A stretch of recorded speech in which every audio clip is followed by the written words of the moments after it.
आपका मेरे YouTube channel doctor अमर official में स्वागत है। मेरे इस चैनल के सभी वीडियोज ज्ञानवर्धक एवं मनोरंजक हैं। कृपया इसे लाइक, शेयर और सब्सक्राइब कीजिए। आज हम हिंदी पाठ्य पुस्तक में काव्य खंड से पद्य भाग से जिस कविता का अध्ययन करेंगे उसका नाम है आ रही रवि की सवारी। इसके कवि हैं हरिवंश राय बच्चन। हरिवंश राय बच्चन का जन्म 1907 ईस्वी में उत्तर प्रदेश के प्रयागराज में इलाहाबाद में हुआ था। बच्चन इनका जो उपनाम है, बचपन में इनके माँ बाप के द्वारा इनको दिया गया था। इन्होंने अपनी उच्च शिक्षा प्राप्त करने के बाद विश्वविद्यालय में प्राध्यापक भी रहे और भारतीय विदेश सेवा में भी गए।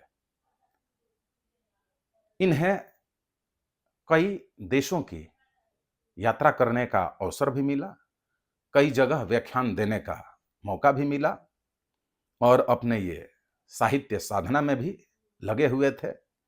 इनकी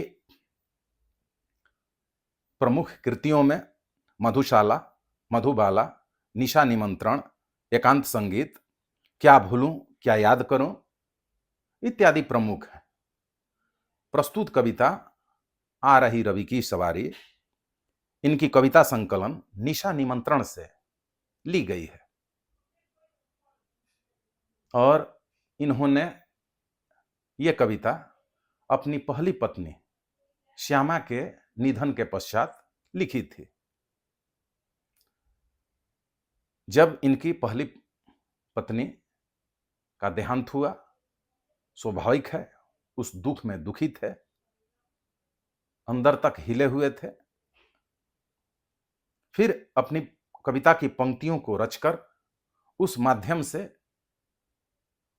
अपने आप को बल प्रदान, धैर्य प्रदान करने की कोशिश भी की कि जिस प्रकार रवि की सवारी आती है, यानी कि सुबह होती है तो लालिमा धाते ही रात का अंधकार मिटने लगता है और लगता है कि सूर्य अपने रथ पे सवार होके राजा की तरह तेजी से दौड़ते हुए आ रहे हैं, जिनको देखते ही तारों की फौज आसमान से गायब हो रही है। रात का राजा जो है चंद्रमा, जो रात भर चमक रहा था, अपनी रोशनी चांदनी से धरती को नहला रहा था, इनके उगते ही, आगे बढ़ते ही धूमिल होके अस्त होने की कगार पे है। यानी कि रात का राजा भिखारी बनकर रास्ते में खड़ा है। सूर्योदय होते ही सूर्य के रथ पे सवार होके अपने घोड़ों के रथ पे तेजी से आगे बढ़ते ही कली, कुसुम, फूल, पुष्प सब खिल जाते हैं। प्रकृति में नई ऊर्जा का संचार हो जाता है। तरह तरह के फूल तो खिलते ही हैं। पशु पक्षियां अपने घोंसलों से निकल के कलरव करते हुए आसमान में उड़ान भरने लगते हैं, अपने दाने की तलाश में, भोजन पानी की तलाश में। यही बात इंसान पर भी लागू होती है। सुबह होते ही नई ऊर्जा, नए उत्साह के साथ इंसान अपनी दैनिक गतिविधियों में संलग्न हो जाता है। यानी कि रात का अंधकार जहां निराशा, नींद, आलस, आराम का दौर था, वहीं सूर्य के उगते ही दिन का प्रकाश, सूर्य की किरणें पूरे प्रकृति में हमारे अंदर नई ऊर्जा का संचार करती हैं, नए उत्साह, उमंग, कुछ कर गुजरने का पाठ पढ़ाती हैं, जीवन में आगे बढ़ने का संदेश देती हैं। और यही चीज आदमी को अपने बीते हुए कल की दुखद बातों को भूलने में मदद करता है कि बीती ताहि विसारिए आगे की सुधि ले। बीती बातों को से दुखी होने की तुलना में आने वाले कल को सुनहला और सुरक्षित, सफल बनाना अधिक श्रेयस्कर है। वक्त मरहम का काम करता है। धीरे धीरे बड़ा से बड़ा घाव भी, दुख भी धीरे धीरे मिटता जाता है, दिल दिमाग सामान्य होता जाता है। तो इस तरीके से ये सब सीख हरिवंश राय बच्चन जी ने इस पाठ में, इस कविता की पंक्तियों के माध्यम से आ रही रवि की सवारी के द्वारा छत्र छत्राओं को प्रदान की है। पंक्तियां हैं। नौ किरण का रथ सजा है, कली कुसुम से पथ सजा है, बादलों से अनुचरों ने स्वर्ण की पोशाक धारी, आ रही रवि की सवारी। यानी कि जैसे ही लालिमा धाती है, अंधकार गायब होने लगता है, सूर्य की किरणें जैसे ही प्रस्फुटित होती हैं, लगता है कि नई किरणों से सूर्य का रथ सजा हुआ है। और उन किरणों के पड़ते ही सब तमाम मौजूद धरातल पे फूल, कली, पुष्प, कुसुम खिल के शोभायमान हो जाते हैं उनके स्वागत में।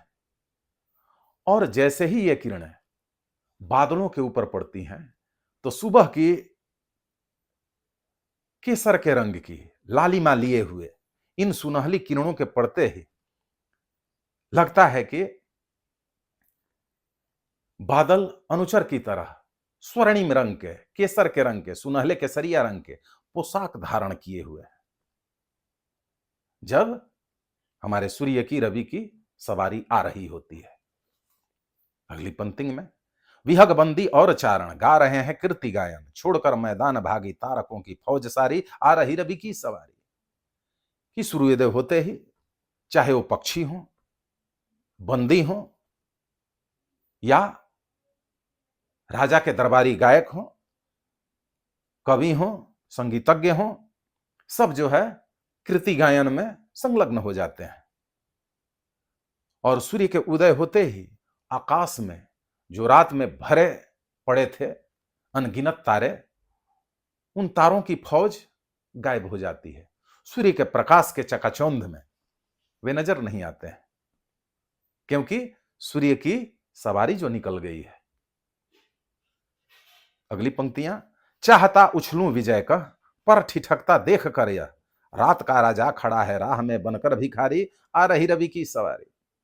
ऐसा देख के लगता है कि मैं खुशी से उछल जाऊं कि हमारी जीत हो गई, विजय हो गई, नया सवेरा आया है। सूर्य रथ पे सवार होकर नई किरणों संग सुशोभित होकर अवतरित हो गया है। इस खुशी में, इस विजय के अवसर पर लगता है कि मैं छलांग भरूं, उछल जाऊं, लेकिन फिर ध्यान आता है चंद्रमा का, चांद का। यह देखकर मैं ठिठक जाता हूं कि रात में अपनी खूबसूरत चांदनी से पूरी धरती को, प्रकृति को नहला रहा था, रात का राजा बना हुआ था। उसके प्रकाश से, ज्योति से, चांद की किरणों से पूरा जग सुशोभित हो रहा था। सूर्य के उदय होते ही धूमिल होके भिखारी की तरह विपरीत दिशा में अस्त होने के कगार पे है।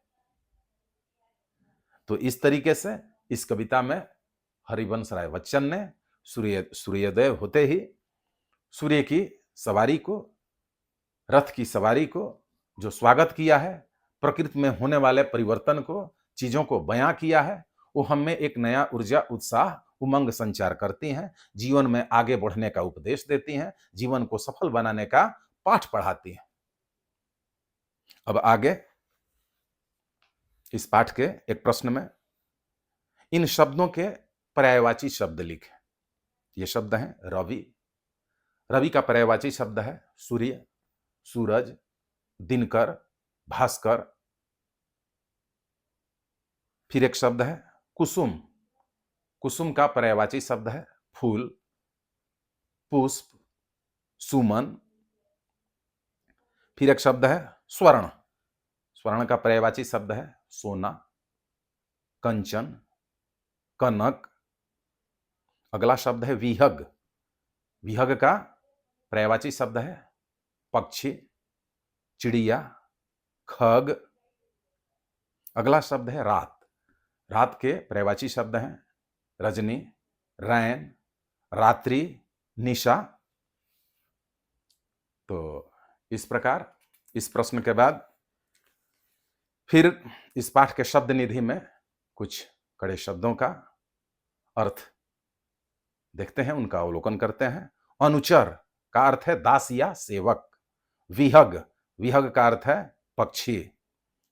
बंदी चारण, बंदी चारण का अर्थ है राजा की स्तुति का गान करने वाले। तारक, तारक का मतलब तारा, सितारा। ठिठकना, ठिठकना मतलब रुक जाना। स्वर्ण, स्वर्ण का मतलब सोना। रवि, रवि का अर्थ है सूर्य। कीर्ति, कीर्ति का अर्थ है यश। फौज, फौज का अर्थ है सेना। विजय, विजय का अर्थ है जीत। तो इस प्रकार हरिवंश राय बच्चन की इस कविता आ रही रवि की सवारी पाठ की आपको जानकारी मिली। फिर अगले दिन अगले पाठ की चर्चा करेंगे। बहुत बहुत धन्यवाद।